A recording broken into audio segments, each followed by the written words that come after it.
A very hearty good morning to you, Masharat ma'am. I am Agrima Srivastav, and in this presentation, I would like to acknowledge you with the topic Mughal relations with Sikhs. इस presentation में हम ये देखेंगे कि जो 10 rulers मतलब जो Sikhs के गुरुज हैं उनके रिलेशन कैसे थे मुगल्स के साथ। तो सिख रिलीजन को इस्टेब्लिश किया था गुरु नानक जी ने, और बाकी के 10 रूलर्स थे गुरु अंगद जी, गुरु अमरदास, गुरु रामदास, गुरु अर्जुन देव, गुरु हरगोबिंद, गुरु हर राय, गुरु हरकिशन, गुरु तेग बहादुर और गुरु गोविंद सिंह। तो शुरुआत के अगर हम 4 गुरुओं को देखें, गुरु नानक जी, गुरु अंगद जी, गुरु अमरदास और गुरु रामदास, उनके जो रिलेशंस थे वो मुगल्स के साथ काफ़ी अच्छे थे। तो गुरु नानक, अमरदास, रामदास, गुरु अंगद जी और थोड़ा बहुत अगर हम कंसिडरेशन में ले तो गुरु अर्जुन देव, ये जो रूलर्स थे इनके रिलेशंस अच्छे थे मुगल्स के साथ। और इनके टाइम पे जो रूलर था मुगल का वो था अकबर। तो अकबर एक बहुत ही अच्छा नीतियों पे चलने वाला शासक था, सभी धर्मों को समान दृष्टि से देखता था। इस कारण से अकबर के समय में मुगल्स और सिख्स के बीच रिलेशंस अच्छे थे। तो हम कह सकते हैं कि गुरु अर्जुन देव के समय तक रिलेशंस अच्छे थे। हालांकि गुरु अर्जुन देव के टाइम ही रिलेशंस बिगड़ना शुरू हुए टिल अकबर्स डेथ, जब तक अकबर की डेथ नहीं हो गई। तो अब थोड़ा अगर हम गुरु अर्जुन देव के बारे में देखते हैं तो गुरु अर्जुन देव का बर्थ हुआ था 1563 में। इनको गुरु बनाया गया था 1581 में। तो अब इस टाइम पीरियड में आता है जहांगीर। उस समय में मुग़ल साम्राज्य में एक और दावेदार आता है जो है खुसरो, जहांगीर का बेटा। खुसरो जो भी जहांगीर बोलता था, खुसरो हमेशा उसका विद्रोह करता था। इन दोनों की कभी नहीं बनती थी। जो भी वो बोलता था उसको हर चीज़ से दिक्कत थी, तो वो विद्रोह करता था और ये चीज़ जहांगीर को बिल्कुल भी पसंद नहीं थी। इसलिए उसने 1606 में खुसरो को जेल में डाल दिया। किसी तरह वो जेल से भागने में कामयाब हो गया और वहाँ से भागकर पहुँचा पंजाब पे। पंजाब में उसकी मुलाकात हुई गुरु अर्जुन देव से।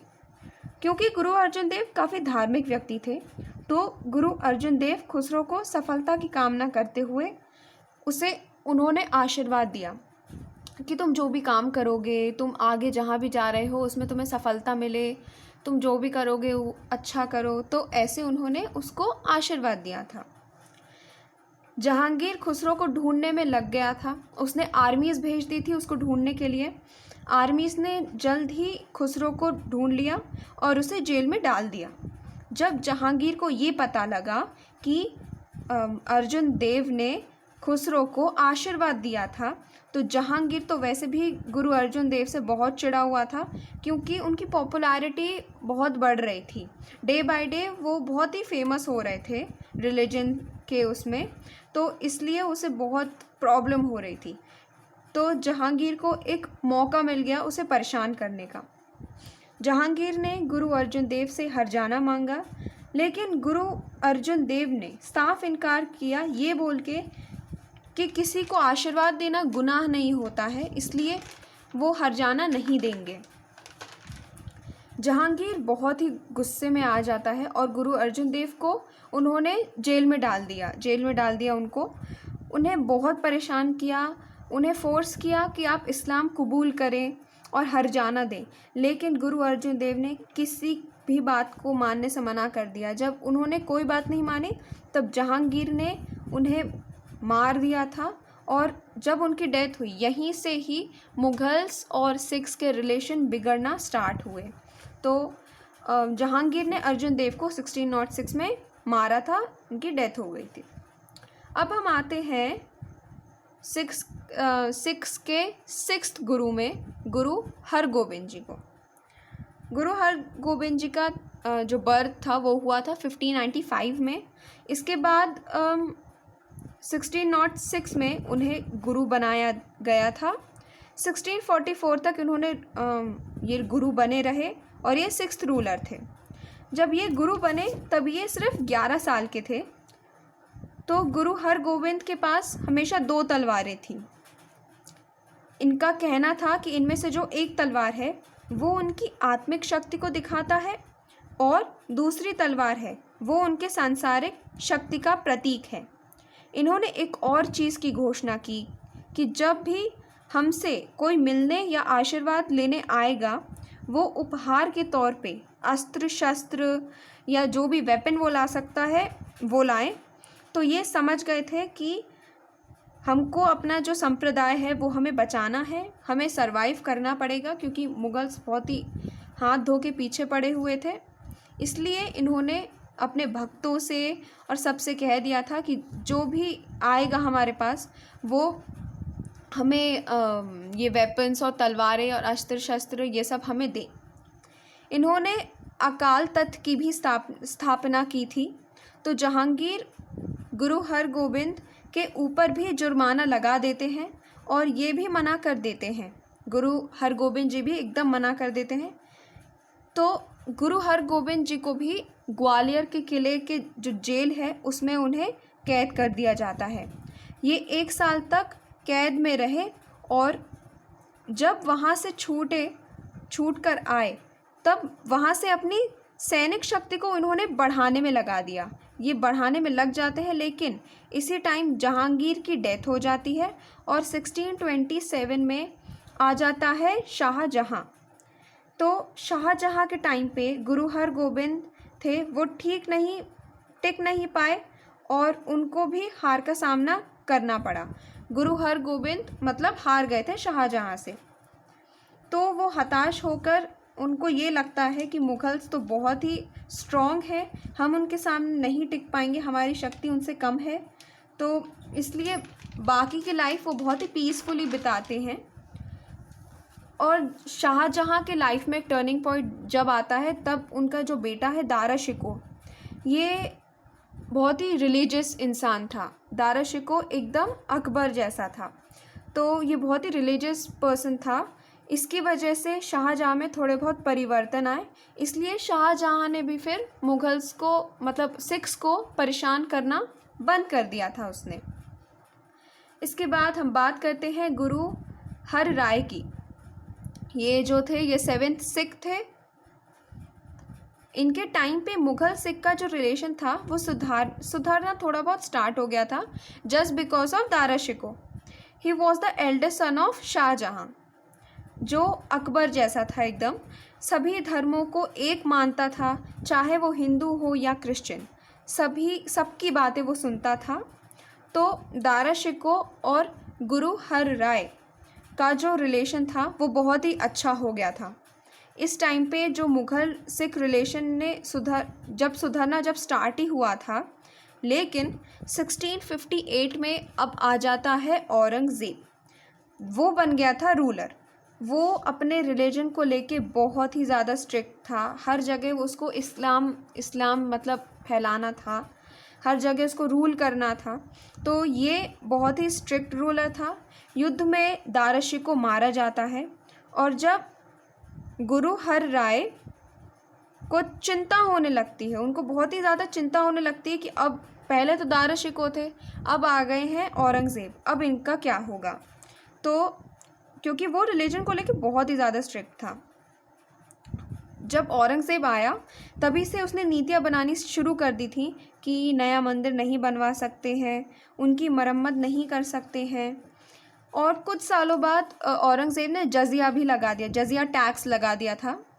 इसकी वजह से राजपूत, सतनामी बहुत लोग बहुत परेशान थे। इसके बाद 1662 में गुरु हर राय जो थे उनकी डेथ हो जाती है। उसके बाद आते हैं गुरु हर किशन, जिनका बर्थ है 1655 का, और ये थे 8th गुरु थे ये। इस टाइम पे जो राम राय था ये एक बहुत ही इम्पोर्टेंट इंसान था इस टाइम पे, जिसका नाम था राम राय। ये गुरु हर राय का बड़ा बेटा था जो बहुत पहले से ही मुग़ल्स के यहाँ पे काम करता था। और राम राय लंबे टाइम से औरंगज़ेब के दरबार में भी रह चुका था। मतलब औरंगज़ेब का इफ़ेक्ट अच्छा था इस पर। तो जो ये राम राय था, इसका जो सिख का जो रिलीजन था उस पर कोई असर नहीं था, क्योंकि ये औरंगज़ेब से बहुत ही प्रभावित था। तो इसलिए औरंगज़ेब चाहता था कि अगला सिख गुरु जो भी बने वो हो राम राय बने बस, क्योंकि वो राम राय के थ्रू सिख्स पे कंट्रोल पाना चाहता था। इसलिए वो चाहता था कि राम राय जो है वो बने अगला सिख गुरु। लेकिन गुरु हरकिशन बनता है 8th गुरु। राम राय भी चाहता था कि अगला गुरु बने, और जब उसमें ये वो आया कि मतलब मुझे गुरु बनना चाहिए, तब उसने योजनाएं बनानी चालू कर दी। तो औरंगज़ेब गुरु हरकिशन को इनवाइट करता है दिल्ली में।